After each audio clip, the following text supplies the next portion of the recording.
Hello, this is Miss Elizabeth. Today we're reading part 6 of My Teacher is an Alien. Peter looked at me. I looked at him. I wondered if he was as terrified as he looked. I wondered if I looked as terrified as I felt. "What's he doing in here?" I whispered. "And what's happening to him?" hissed Peter. "And what are we going to do about it?" I thought. We hesitated for only a second, and then began to creep down the stairway. Duncan was still screaming. We had left the door to the attic open in case we needed to make a quick getaway. Poking my head around the edge, I looked in the direction of the screams. They were coming from the room where Mr. Smith sat to take off his mask every night. I reached for Peter's hand. "What should we do?" I asked. He pointed down the hall and started off with me following close behind. After a couple of steps, we dropped to our bellies and slid up to the door and peeped around the edge. I couldn't believe it. Duncan was all alone. He was standing in front of the mirror, screaming for all he was worth. I can't say that I blamed him. The communicator was on and Duncan was looking into the bridge of Broxholm's starship. And one of those hideous aliens from the ship was looking back at him, talking to him in that language of growls and shrieks. I took a deep breath and slithered into the room, crawling across the floor as fast as I could move. I scooted right under the table and hit the switch I had seen Broxholm use to turn the set off. It made a crackling noise and then fell silent. Duncan stopped screaming. "You idiot!" yelled Peter, jumping into the room. "What are you doing in here?" "I got bored," sniveled Duncan. Talk about a short attention span. He couldn't have been out there for more than 5 or 10 minutes. "And I wanted to see if you were telling the truth or not," he continued. "So I went around the house and came in through the cellar. This was the only room with anything in it, so I came in, and when I touched that switch, that thing showed up and started growling at me." Duncan was blubbering now, with big tears cutting paths down his dirty face. He turned to me and said, "Is that what Mr. Smith really looks like?" I nodded my head. Duncan's eyes rolled back in his head and he fainted. By the time we got him to his feet and out of the house, I only had 10 minutes to get back to school. "Maybe I shouldn't go back," I said. Peter shook his head. "You have to," he said. "We can't afford to be more suspicious than we already are. Anyway, I don't think the aliens actually saw you, at least not your face. You stayed down low enough." "Well, what about me?" blubbered Duncan. "Well, what about me?" Peter hesitated. "You'll have to hide out at my house," he said. "It's the last place anyone would look for you. If you stay there, you may be safe. Get going, Susan. You've got to get back to school as soon as possible. Don't worry about the pictures. I'll take care of that. Just move." I hopped on my bike and headed for school. By riding extra hard, I got there just about the time my lesson was supposed to be ending. But I was all hot and sweaty when I sneaked back in. Even worse, I ran into Mr. Bambrick the moment I walked through the door. He was furious. "Susan, where have you been?" he shouted. "I've spent the last 40 minutes waiting for you. We've got a concert in 2 days, and my star soloist can't even show up for her lesson." I did the only thing I could think of. I started to cry. It wasn't hard to do since I was on the edge of tears anyway.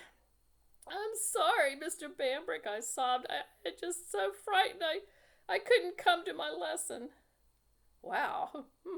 So far, so good. I was actually managing to tell him something that was pretty close to the truth. But then I felt bad because Mr. Bambrick, who really is a good guy, had got upset about scaring me and started apologizing for putting me under so much pressure. In the end, it worked out better than I could have imagined. Mr. Bambrick went to Mr. Smith and explained that there had been a problem with my lesson, and since we had this important concert coming up, would it be possible for him to keep me a little while longer, and so on. It was great. I had a real excuse, and I even got to work on my solo. Back in class, things were pretty quiet until just before the end of the day when Mike Foran started throwing spitballs at Stacy. I wondered if the two of them weren't actually enjoying themselves. After all, they had been so well behaved for the last several years that maybe this was the perfect chance for them to let off some steam. But it wasn't Stacy and Michael who were asked to stay after school that day. No, that horror was resolved for you, yours truly.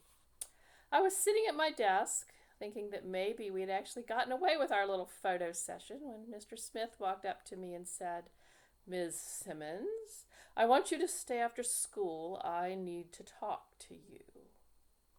It was amazing how two simple sentences could teach me a whole new level of fear. The other kids had left. I was alone with the alien. At least Stacy had lingered at the door for a few minutes until Mr. Smith turned to her and said, "It's time for you to go, Miss Bennett.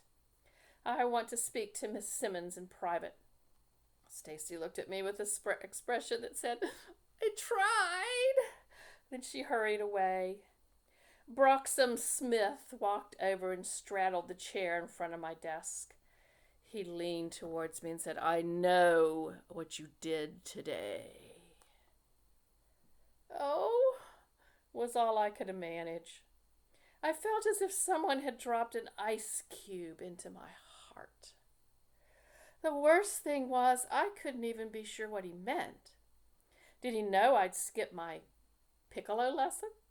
Or did he know I'd been inside his house? I looked at the door and wondered if I would ever go through that door as a living person again. "Well?" said Mr. Broxham. "I'm sorry," I whispered. It was about all my voice was good for at that point. It was also just as vague as his first statement. I wasn't about to say what I was sorry for. Broxham looked at me. "I don't understand why you dislike me so much, Susan," he said. "I'm just trying to do what is right for this class. Yet you've been hostile to me from the moment I walked through the door." Oh, what an actor!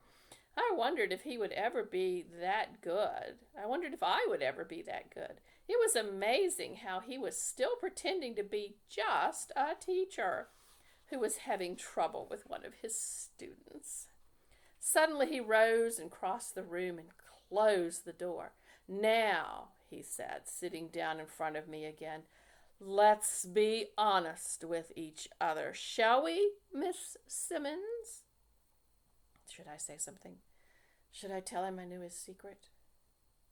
"Why are you here anyway?" I said at last, still playing his game of not saying anything that couldn't be taken at least two ways. "I'm here to learn," he said smoothly. "After all, isn't that what school is for?" Creep, I thought, but out loud I said, "I thought you were supposed to be the teacher." I tried to keep my voice from cracking, but it did anyway. Broxham shifted in his chair. "A good teacher is always learning," he said. "Education is a process of give and take. Look at all I've taken from this class already. I've taken a lot of nonsense. I've taken a lot of snottiness." Suddenly he turned and looked directly at me. "And I'll have to take a few more things in order to learn all I can. If you take my meaning, Miss Simmons." I shrank back in terror. I didn't know how he did it, but I could actually see his alien eyes beneath his mask, as if he were burning with a light of their own. "And I won't take kindly to any interference with my educational mission," he he said in a voice without any emotion. He had picked up a copy of Rockets and Flags, that dreaded book. Now he began to squeeze it. I watched his fingers sink right into the cover, compressing the paper with the power of his grip. I heard a horrible thumping sound. I glanced around to see where it was coming from. Then I realized it was the beating of my own heart. The universe is a very big place, Susan, said Broxholm gently. He dropped the book. His fingers had left dents half an inch deep in the cover. Oh, if only I could get the book out of here, I would finally have proof of what he was. But of course he had no intention of letting me have the book. He picked it up and carried it to his briefcase. A very big place indeed, he said, and there are more things going on in it than you can possibly imagine. It's important to learn all we can. Otherwise, terrible things can happen. Terrible things. That's my job, to prevent terrible things. Can you understand that, Ms. Simmons? I shook my head. Maybe I should have said I shook my head harder, since I was already shaking all over. He sighed. Well, perhaps someday you will, he said. For now, I simply want you to know that it is wisest and safest not to interfere with your elders.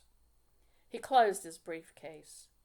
I will see you tomorrow, Miss Simmons, he said. I trust that you will spend the entire day here in the classroom and not enter my home again.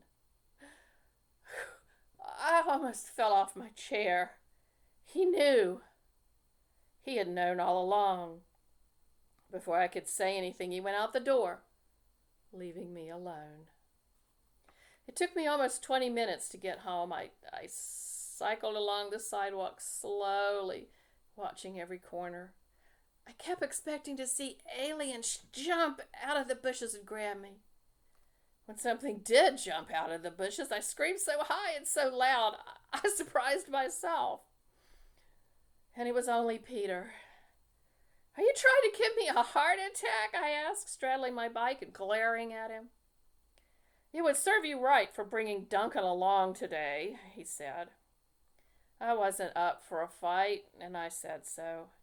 Peter was mad enough that he might have kept it going anyway, but when I started to tell him what had happened after school, he got so interested he forgot about being angry. He insisted that I try to remember every word that Broxholm had said. Where's Duncan? I asked when I finished my story. Hiding in my closet, said Peter with a wicked grin. We called his folks, and he's going to spend the next couple of days at my house. Didn't they ask any questions? Peter laughed. If you were Duncan's mother, wouldn't you be glad to have him out of the house for a while? I didn't think that was very nice, but I let it pass. Will you be able to stand him until all this is over? My problem is trying not to take advantage of him, Peter said sadly. It's not easy. I'd really love to get back at him for some of the things he's done to me. But he's so terrified I don't dare have any fun with him. I really think if I popped a bag near his ear, he'd have a heart attack and die. I laughed in spite of myself. What about your father? I asked. Peter grimaced. He won't even notice Duncan is there, he said. By the way, I took the pictures to the drugstore. We can pick them up after school tomorrow. If we live that long, I said. Relax, said Peter. Broxholm and his friends are here to collect people. I'd be really surprised if they'd actually kill anyone. That made me feel a little better. But it was only the thought that this whole mess might be over when we got the pictures that kept me from losing my mind that night. Even so, I was so frazzled I couldn't think about anything else. By morning, I was such a wreck that my special session with Mr. Bamwick was a total disaster. No, no, no, he kept yelling. It's a B flat, Susan, B flat. Well, I can't get it right if you keep screaming at me, I said, trying not to cry. I couldn't blame poor Mr. Bamwick. The concert was only a day away, and I was getting worse by the minute. But I just couldn't concentrate on the music. How could I when I knew what else was supposed to happen? Could you play the piccolo if you knew some of your friends, or maybe even you, were about to be kidnapped by aliens? Aren't you worried? I asked Peter that afternoon on the playground. Not really, he said, his pale face split into a wide grin. I told you, I've got an alternative plan. Listen, Peter, I said, taking his arm, this isn't one of your science fiction books, and you're not Buck Rogers. Don't get carried away. He shook my hand away angrily. This is the greatest thing that's ever happened in this town, he said, and don't you forget it, Susan. At that point, Stacy and Mike were running by, yelling bad words at each other. We started to laugh. I heard Stacy say that her mother's going nuts, said Peter. I bet Mike's mom is too. I nodded. I felt almost sorry for them. It can't be easy to have a kid who's never been in trouble since kindergarten suddenly turn into a maniac. Of course, Stacy and Mike don't have much choice, I said. Sure they do, said Peter. What do you mean by that? I asked. But he wouldn't answer me. Just watch, he said. You'll figure it out soon enough. And we'll find out what Peter is up to in part 7 of My Teacher is an Alien.